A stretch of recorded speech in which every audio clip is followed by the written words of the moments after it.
இன்னும் பேச வேண்டியது நிறையா இருக்குது. அது தக் லைஃப் சம்மந்தப்பட்டது இல்லை, அது அப்புறம் பேசுவோம். கண்டிப்பாக அதற்கான நேரத்தை ஒதுக்கி தர வேண்டியது என் கடமை தமிழனாக. இந்த படம் பர்சனலாக எனக்கு ஒரு முக்கியமான படம். ஏன்னா நாயகனில் தான் எனக்கு மணி சாரோடையும் கமல் சாரோடையும் நான் வந்து முதல்ல அறிமுகமாகிறேன். அவங்க 2 பேருமே சேர்ந்து 38 வருஷம் கழித்து ஒரு படம் பண்ணும்போது அதில் ரொம்ப ஆச்சரியமான ஒரு விஷயமா நானும் அதில் இருக்கின்றதுல வந்து எனக்கு மிக நெகிழ்ச்சியான ஒரு விஷயம். அது இல்லாமலேயே இந்த படம் வந்து இந்த மேடைக்காக சொல்லலை, மரபுக்காக சொல்லலை, தமிழ் சினிமாவில் வந்து இது ஒரு முக்கியமான ஒரு படமாக இருக்க போகுது. ஏன்னா மணி சார் அறியப்படுறது வந்து நாயகன் படத்தினால. அது வெற்றிகரமான படம் என்பதை விட ஒரு கல்ட்டு ஃபில்மாக இருந்துச்சு. இன்னைய வரைக்கும் இருக்கிற new generation of directors they wanted to match Nayakan என்ற மாதிரி ஒரு ஒரு ஒரு தர நிலையை வந்து கொண்டு வந்து வச்சது நாயகன் என்ற படம். அதே மாதிரி கமல் சார் அவருடைய நடிப்பை பற்றி நம்ம சொல்ல வேணாம். பல பரிமாணங்கள், அது ஒவ்வொரு படம் எடுத்தாலும் ஒவ்வொரு கோணத்திலிருந்து அவர் தன்னை வெளிப்படுத்திக்கிறாரு. 2 பேருமே சேர்ந்து அவங்க ரஹ்மான் சார்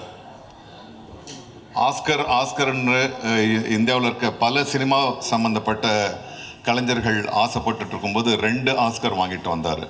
ஆக இந்த 3 பேரும் சேர்ந்து ஒரு படம் பண்ணுறாங்கன்னா அதில் பெரிய மன அழுத்தம் அவங்களுக்கே இருக்குது.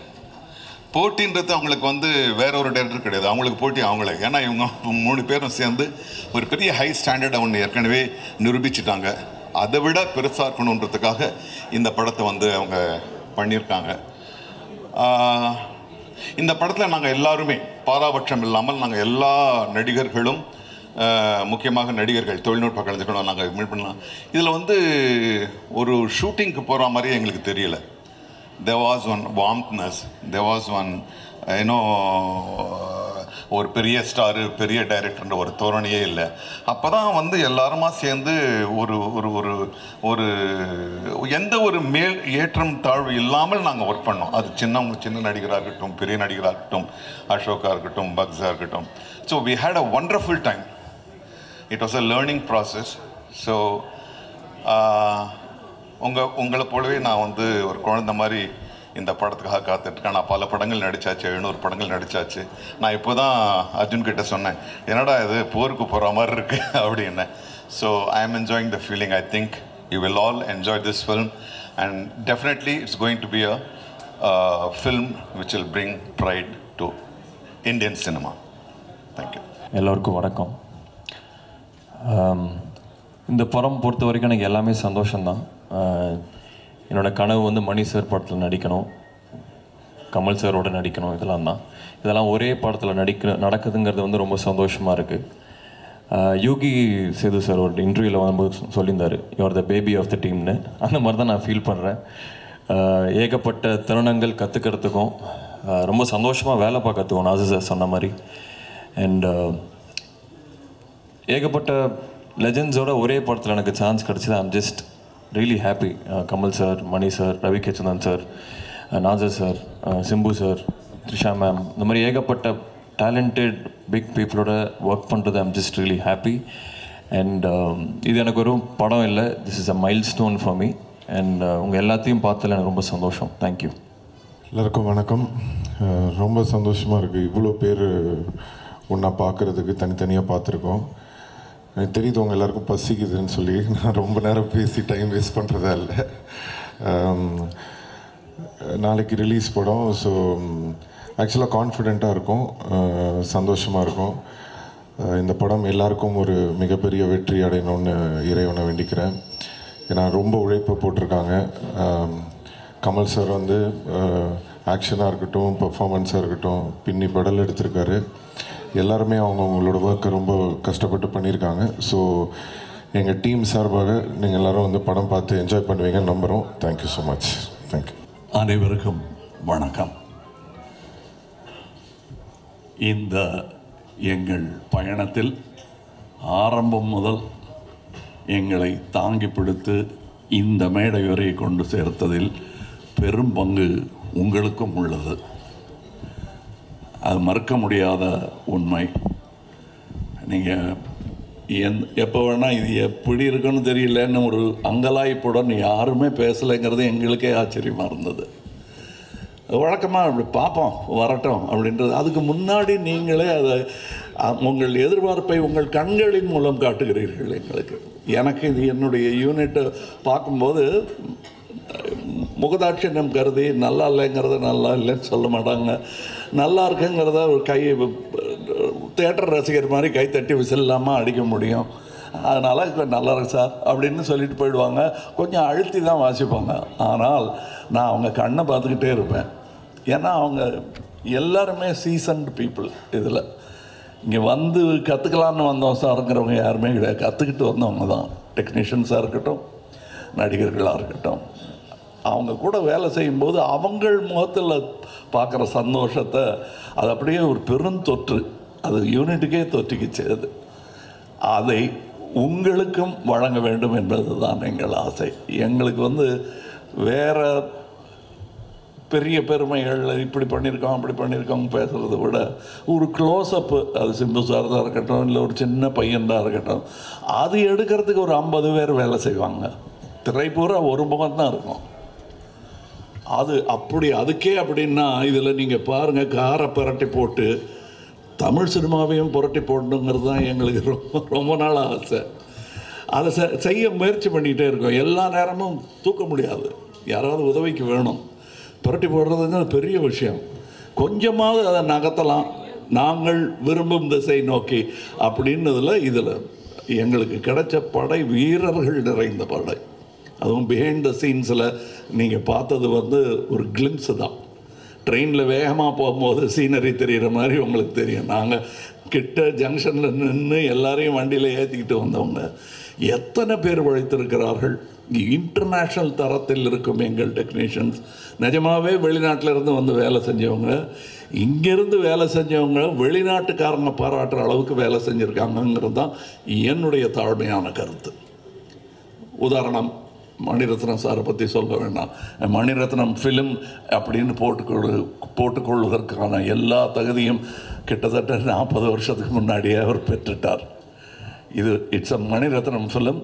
இவர்களைப் போலவே எனக்கு அவர் படத்தில் நடிப்பது நாசருக்கு நாயகன் போது எப்படி இருந்ததோ அந்த மாதிரி இருந்தது எனக்கு.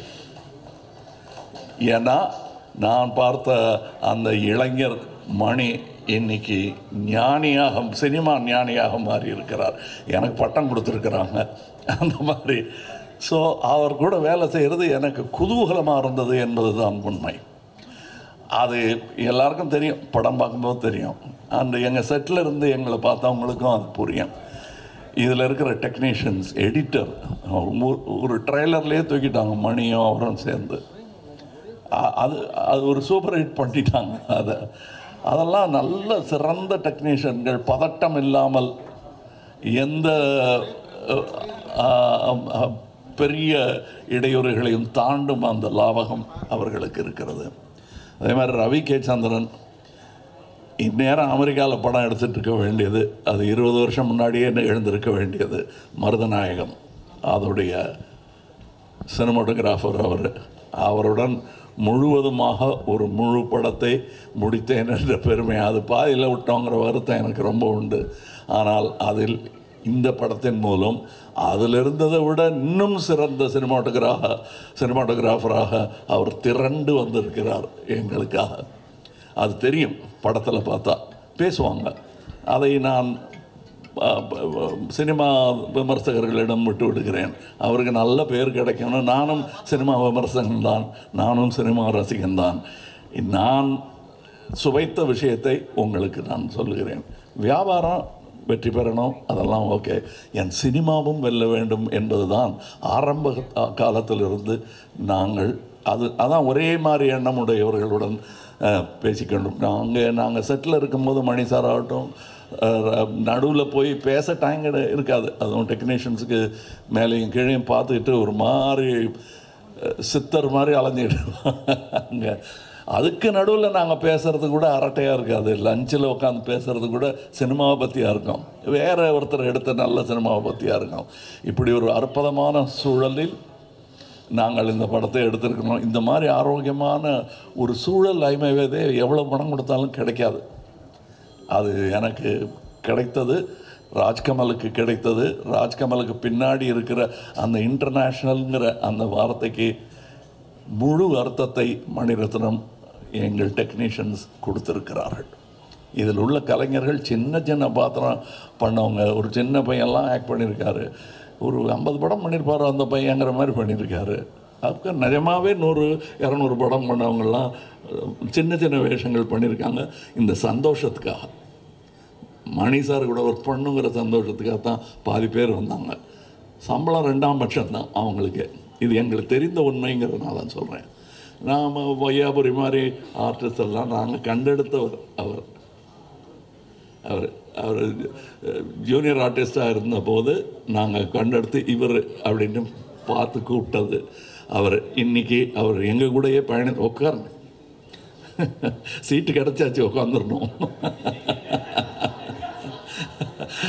அது ரொம்ப கஷ்டம். அந்த நிலையிலேருந்து வந்த அவருக்கு தான் தெரியும். இன்றைக்கி இங்கே ஜோஜோ இல்லை, இப்போ இந்த முன் வரிசையில் அமர்ந்திருக்கிற எல்லாருமே என் நண்பர்கள் தான். அவங்களுக்கு இந்த வாய்ப்பு கிடைச்சது எனக்கு பெருமையாக இருக்குது. நீங்கள் படம் பார்த்துட்டு இவங்களெல்லாம் பற்றி நான் பேசுகிறேன். ஏன்னா இப்போ பேசும்போது அவர்கள் பெயரை மட்டுமே குறிப்பிட வேண்டி வரும். அவர்கள் திறமையும் பற்றி பேசுவதற்கு இன்னொரு விழா நடக்கத்தான் போகிறது என்று எனக்கு தோன்றுகிறது.